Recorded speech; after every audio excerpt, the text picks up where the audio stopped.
And we are back for Game of Thrones Season 8 Fixed, continuing on my fan fiction of what I would have done for Season 8.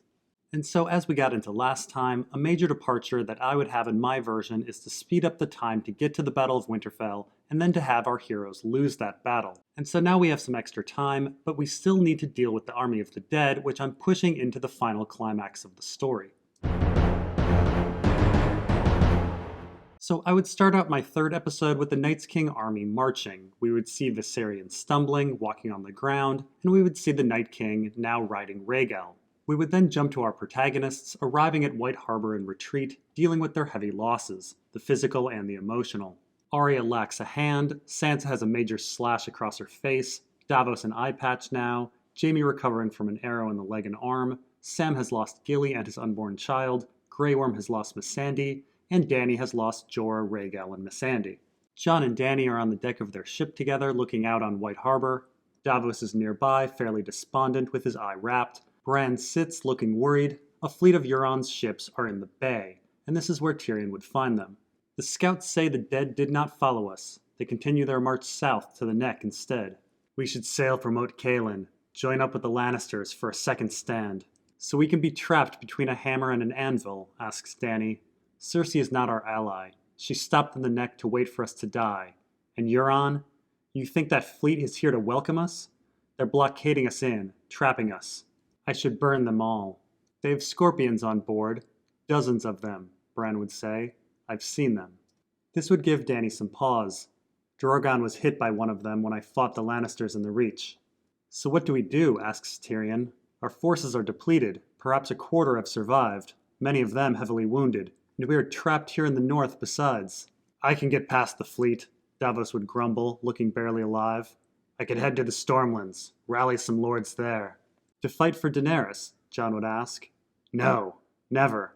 But to fight for a Baratheon. Aye, I could do that. Stannis is dead.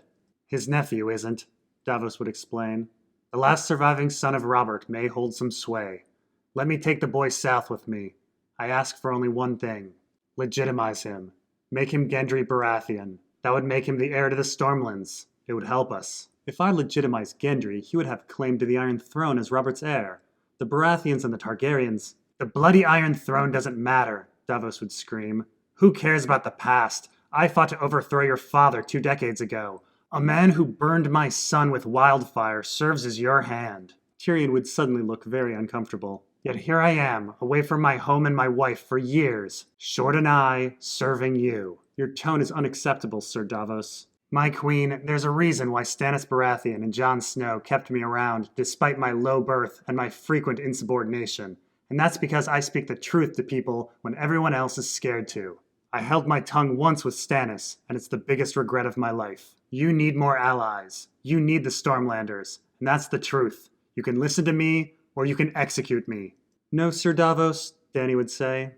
I'm going to exile you. To the Stormlands. And take Gendry with you. Gendry Baratheon. He's a lord on the condition that he relinquishes any claim he has to the Iron Throne. And take Lord Varys with you. I want him to head to Dorne. He can see if the new prince has any forces to spare. What do we do here? Euron blocks the sea. We have no choice but to march south. Behind the army of the dead. Behind? Jon would be confused. We have the dragon glass. If we don't get weapons to Cersei's army, they won't stand a chance. You're a quick learner, Jon Snow. Every soldier lost is another soldier in the army of the dead, and I would rather face Cersei's army dead than alive. I can trust the dead to act predictably. But that is all, Lord Snow, Dany would say. As you can see, I'm setting up a realistic conflict between Dany and Jon. Anyway, Jon would shut up, look at Tyrion, and then walk below deck. He would then go to see Sam, who's holding a sleeping little Sam, and who is clearly suffering from the loss of Gilly and their fetus. Sam, I just wanted to say I'm sorry. You promised me you'd keep her safe. I did. We were going to name him Jon, you know. Him. It would suddenly occur to Jon that Gilly was pregnant. Jon would have nothing to say, and turn to leave. His way, though, would be blocked by Bran, who has been brought by Brienne to Sam's quarters.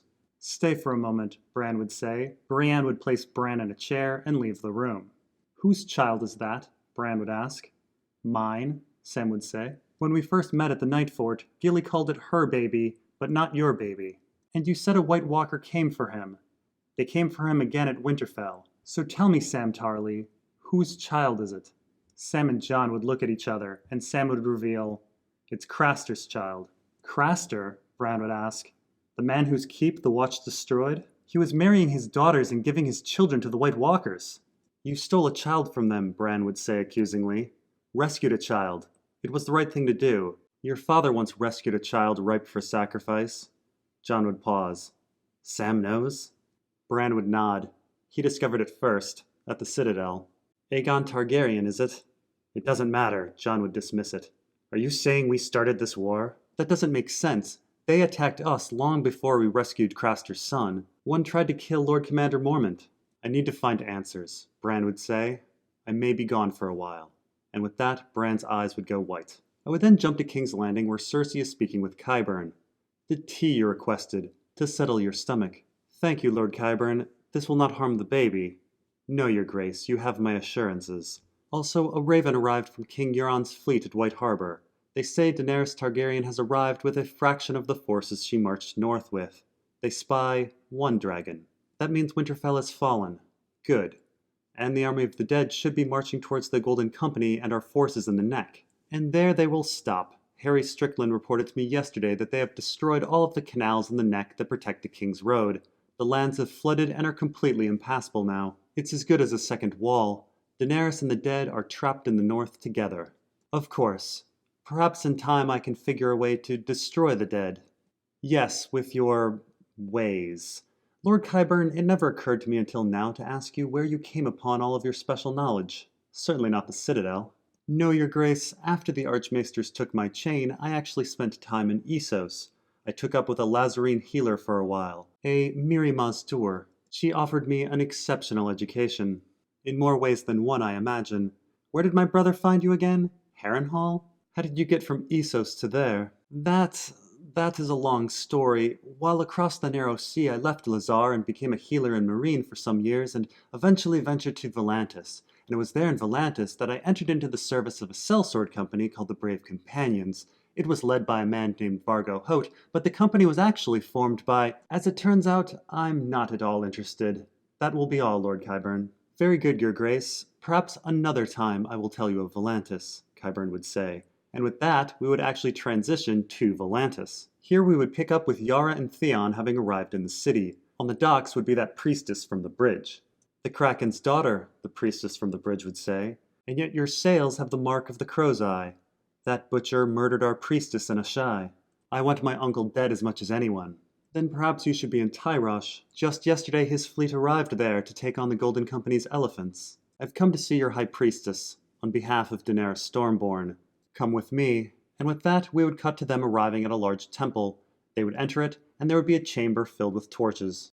You are in the presence of Kinvara, High Priestess of the Red Temple, the Flame of Truth, the Light of Wisdom, the first servant of the Lord of Light. High Priestess, we come. I know why you've come. You're not the first of Daenerys' emissaries to seek my help. Daenerys has been sent to lead the people against the darkness. I heard one of your acolytes chanting this outside, and I've also heard that half the world worships Daenerys. And yet she faces the darkness alone, without her pious followers. That seems awfully sacrilegious. They worship the Lord of Light. Daenerys is simply a tool, his champion, Azor Ahai reborn. Daenerys is not Azor Ahai, a woman would interrupt. From the shadows, a figure would come forth. It's Melisandre. Ah, Melisandre the Mercurial, thank you for your input. It was very useful all of those years when you sang the praises of Stannis Baratheon. No, the prophecy is clear. The sins of men will be purified by fire. If not by Daenerys, the Queen of Dragons, then by whom? This Jon Snow you speak of? Melisandre would pause and then say, No, not Jon Snow. Both he and Daenerys have failed to defeat the forces of darkness. Neither one is Azor Ahai. Defeat? Theon would ask. What do you mean? Winterfell has fallen to the army of the dead. It lies in ruin. I've seen it in my flames. Yara and Theon would look at each other troubled. Then we need you now more than ever, Yara would say. Times are complicated here in Volantis. An election is coming, and if voting goes well, the followers of R'hllor stand to gain considerable power in half a year. In half a year, everyone across the Narrow Sea will be dead. Azor Ahai has not been revealed. We await a sign from R'hllor. An army of dead men marches on Westeros, Yara would say. What more of a sign do you need? I don't know who your Azor Ahai is. Maybe it's Daenerys, maybe it's Jon Snow, or it could be you. A smile would flicker on Kinvara's face. One thing is clear, your people are needed. Theon would then say, as Ironborn, we know a bit about elections, and our history tells us that nothing sways the people more than the march of war. Certainly winning a battle against the forces of darkness would have influence on things. Enough to turn the tide, I would say. Kinvara would pause and then say, very well, we will give you 10,000 followers of the Lord of Light. Melisandre, despite your past failings, you know Westeros best. You will have command of them. Very good. We will take 100 ships to Dragonstone. We will be in need of dragonglass. Aye, Yara would say. But first we should pay a visit to that fleet in Tyrosh. I would then jump back to Jon and company in White Harbor, preparing for their march south. Varys would approach Jon. Lord Snow, Varys would say. Lord Varys, I thought you'd be off with Sir Davos. I leave shortly. I just wanted to thank you for your excellent work in preparing for the march south. Lord Manderley and White Harbor have been very generous. Yes, I reviewed your request. I gave my request personally to Lord Manderley in private. Yes, you did, and I reviewed what my little birds told me. They are everywhere. Curious, you are personally leading the forces with 100 scouts. 100, all wildlings. A bit excessive, don't you think? We can't be too careful. The army of the dead may double back. We need to have eyes everywhere. And each scout will be carrying quite a bit of obsidian with him. Daggers, arrowheads. One can't be too prepared in case there's an altercation. If it were anyone less loyal than you, Jon Snow, I would assume that one would be trying to supply Cersei's army against the Queen's wishes. But no, that would be treason, and you are so very, very loyal. What do you want, Spider? Oh, nothing. I am soon to be off to treat with Dorne, and I wanted to communicate with you that if everything goes well, Sir Davos, a man who thinks the world of you, will be bringing the Stormlanders north. And your sweet sister informs me that the forces of the Reach, under the command of Samwell Tarly's brother, Simon Fossaway, will be joining us as well. Oh, and who can forget the Vale forces loyal to Lady Sansa's cousin, Robin Arryn? It is an interesting situation, my lord. Or should I say, your grace. Jon would be struck by that. As I said, my little birds are everywhere, even in the quarters of Samwell Tarly. Who is the one now speaking treason? Daenerys is our queen. Yes, but all great leaders need great advisors.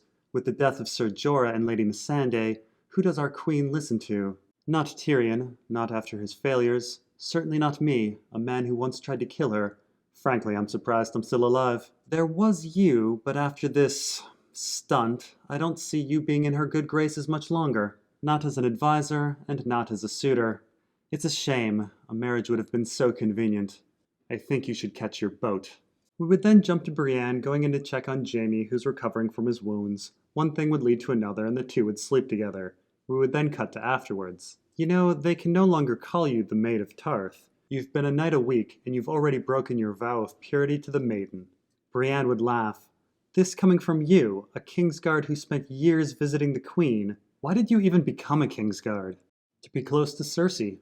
We vowed to be together. It was the first promise I ever made. The first one that mattered, anyway. You know, I gave up Casterly Rock when I became a Kingsguard, and everyone thought it was for honor. Or to anger my father, but in truth none of that mattered. A lordship, a knighthood, it all paled in comparison to Cersei. The things we do for love. That strikes Jaime. Where did you hear that? Brandon Stark mumbled it the other day when I was helping him. Somehow I've become his caretaker. You said you vowed to be with Cersei, but that's over now, yes? Jaime pauses. Oh yes, long over. Cersei and I have grown apart. Our children are gone. She's likely fucking Euron Greyjoy now and wishing me dead.